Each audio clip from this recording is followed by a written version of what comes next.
Nous avons partagé immédiatement avec les frères et sœurs de la communauté et nous avons célébré bien sûr la messe de midi pour toutes les victimes, pour leurs familles, pour tous ceux qui étaient impliqués cette nuit dans ce drame énorme. Aussi pour tous ceux qui ont aidé, qui ont risqué leur vie, qui étaient peut-être blessés parce qu'ils ont aidé.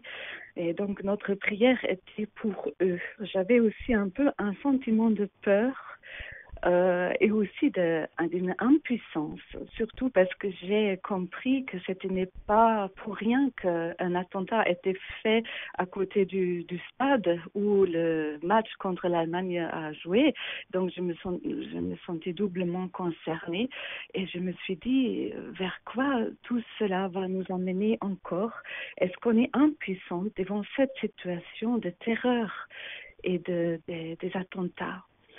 Mais plus que j'ai réfléchi, plus j'ai réalisé que nous savons bien, pour Dieu, mais rien n'est impossible.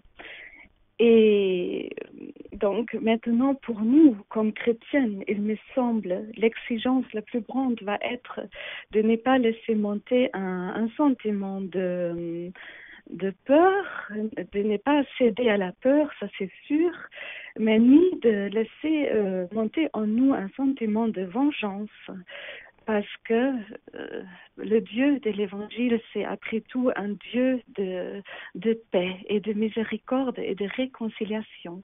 Et ça, maintenant, je pense, nous sommes ensemble devant cette exigence d'un renouveau spirituel, peut-être même de notre société, de nos sociétés en Europe, pour montrer le visage de Dieu des chrétiennes, le Dieu de l'Évangile, qui est un Dieu de paix et de réconciliation et de miséricorde, et pas un Dieu de guerre.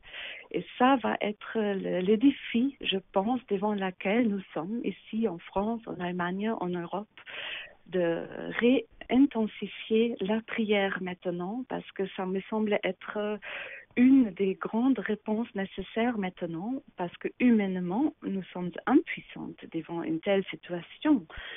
Pour les chrétiennes, notre réponse ne devrait pas être de déclarer une guerre entre les religions, mais de chercher d'autant plus la paix maintenant et la réconciliation, le dialogue, la communion. Donc ça va être notre défi, je pense, et donc de nous encourager mutuellement entre chrétiennes de prendre le bon chemin.